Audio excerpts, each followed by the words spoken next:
All right, what is going on, everyone? Welcome back. Hope everyone is doing very well. In today's video, we are going to be going over the freedom equation. Now, this is something that I learned a few years ago as one of my original sort of jumping off points and one of my initial kind of sparks that got me thinking about, my own personal relationship with money, improving financial literacy, thinking about financial independence from sort of a macro perspective. And so I really like this equation here because it puts you in thinking about money in respect in terms of time. If you watched my previous video talking about the net worth system, this was like the original sort of like catalyst that led to me constructing sort of that model of the net worth system. So this is like, I would call it a little bit more of a basic lesson, and internalizing this and implementing it over the last couple of years. And then also, getting better information, taking in new data, new inputs. I sort of constructed that model of the net worth system, and kind of that's kind of version two. I even talked about it in that video. Like it is a little bit more advanced than an equation. Sort of thinking about it in terms of something like this. So again, like I said, a little bit more of a basic lesson. I won't go too deep into everything here. This can be a little bit of a meatier lesson. I'll link the rest of the resources really on the blog post. So if you want to obviously go deeper, please check out the link in the description of this video here. But I wanted to spend a little bit of time to define the variables in here. And again, think about this in terms of our relationship with money as it corresponds to time. Really, that's like the big distinction and really the big takeaway from this video is thinking about it in that sense. So let's just get into the variables here and we'll define this a little bit deeper. And then, hopefully this, again, like I said, will put things in respect to thinking about money in terms of time. So first things first, our first variable is our assets up top. So we are defining assets in this video, and again, in respect to this equation, as something that you own that can quickly and simply be converted into cash while retaining its market value. So assets, again, in this video, in terms of this equation, thinking about it from a cash on hand perspective, things that we have in the stock market, our index funds, things that we might, be holding in the crypto market. Again, any asset that we can quickly convert that into cash. Again, the equity that we have in real estate properties, the value of our cars, stuff like that, it's not as easily converted into cash. So we're not going to be thinking about it, as an asset in this certain equation here. So again, good rule of thumb, or really the goal with our assets here is increasing our liquid assets as much as possible. As you increase that number and it gets higher and higher, you're just getting yourself closer to essentially financial independence. So that is assets up top. Now, next variable here are our expenses. So again, in the last video, I talked about in terms of like burn. That was like the term or the variable that I was using, the way that I defined it in that last video. Now, expenses here, again, are the total amount of money required to sustain our lifestyle on a monthly basis. So think about it, across the board. Think about all your expenses. So your rent, your car payment, your phone, your insurance, groceries, your utilities. For me, it's like, software for my, running the business, stuff like that. That is what our, basically like our fixed, expenses on a monthly basis. It's really like, it's not very variable. It's not really non-negotiable.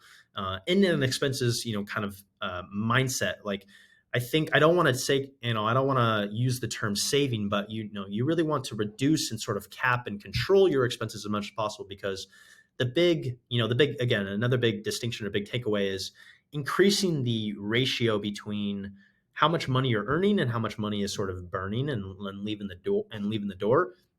The bigger surplus, the bigger discrepancy, the bigger ratio you can create, the quicker that you're just going to get yourself to your financial independence. So again, like if I have 10 grand coming in, but 9 grand's coming out, that is a little bit of you're probably going to be worse off than the person that has 10 grand coming in and 5 grand going out.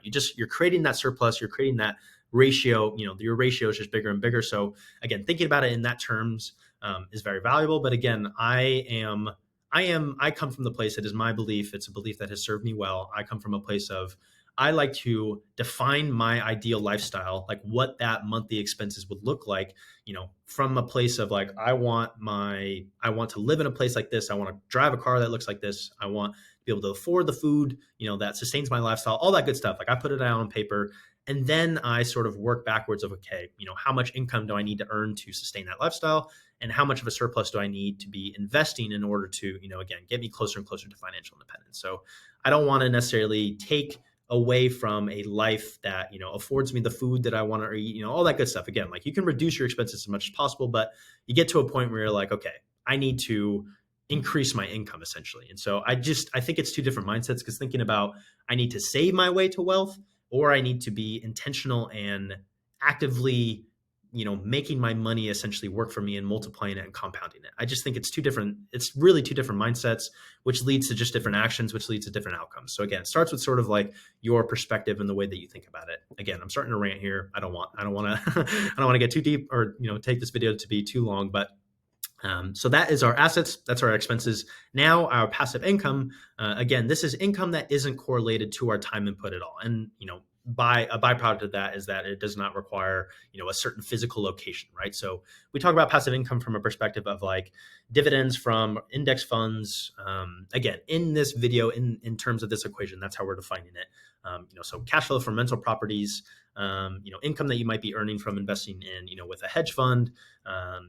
Putting money in like a yield farm with crypto, maybe buying an asset, where again, like, just acquiring a business that's paying you a monthly cash flow, again, has no requirement of your time or location. So again, the big kind of rule of thumb here is as we grow our passive income, we are getting ourselves closer and closer to essentially being financial independent. So let me just illustrate this from a, kind of, graphic here. I think this puts things, very, very easily way to illustrate this. And again, like I said, this video, I don't want to go too deep in the weeds.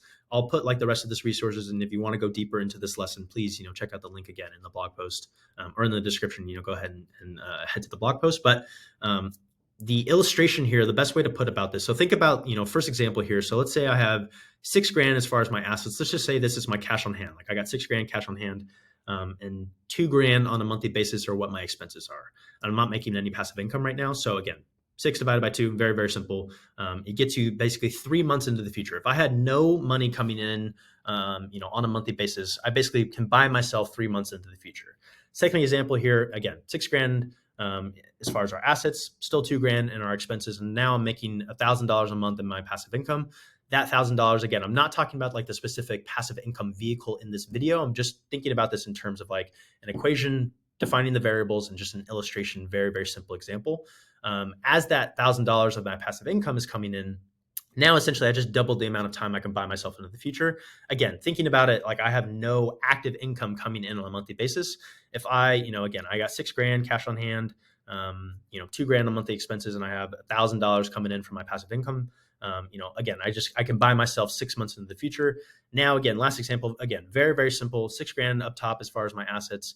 And now my passive income is basically matching or, if I can get to exceed what my expenses are, essentially you just bought yourself, an unlimited amount of time. You just bought all your time back. You're, financially independent at that point. So again, hopefully that is valuable to think about money in respect and in terms of time, and thinking about it from a perspective of like what really stood out and a big takeaway from like initially learning this equation was I see the value now for sure, just being a little bit older and, and having a little bit more experience with investments, but the whole idea of like net worth and, sort of competing over, what your net worth is, I just think it's not necessarily futile, but I think thinking about it from in terms of strictly from a perspective of cash flow, like having passive income coming in. And I will say, to have a good amount of passive income coming in, you need an incredible amount of active income. So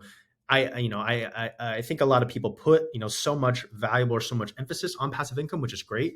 But in order to do that, in order to fund a vehicle, let's say like, I'm looking to acquire, enough real estate for, me to have enough tenants paying me a monthly income where I can obviously afford the debt payment and the debt service and the mortgage on those properties, but also create enough of a surplus to be able to, take care of my expenses. I need, a good amount of active income, a good enough of a surplus to be able to allocate the right amount of money to make it, working for me essentially, for me to be able to achieve that goal essentially. So again, the idea behind this is really just being intentional with your money, thinking about it from in terms of, I don't necessarily want to save my cash because it's not really working for me. It's not going out and earning more money for me, just sitting in my bank account. I want to get to a point where I am actively allocating that money in vehicles that are compounding and multiplying, and again, protecting my initial capital, but, earning me, enough income for me to support my lifestyle that has no requirement of my time or location. So again, I think like really the goal as much as possible is to get your life to a point where you are spending your time on the activities that you would do regardless of if you had to work or you didn't have to work. That is my belief. That's at least what I'm pursuing. That's my goal. So if you're on that path as well, hopefully this equation helps you. Again, like I said, if you want to go a little bit deeper, please check out the link in the description of this video. I'm going to cut it off here. Again, appreciate everyone's time, effort, energy, and attention as always on these videos. To all my builders out there, I salute you, appreciate you as always, and I will see you guys in the next video. Thank you.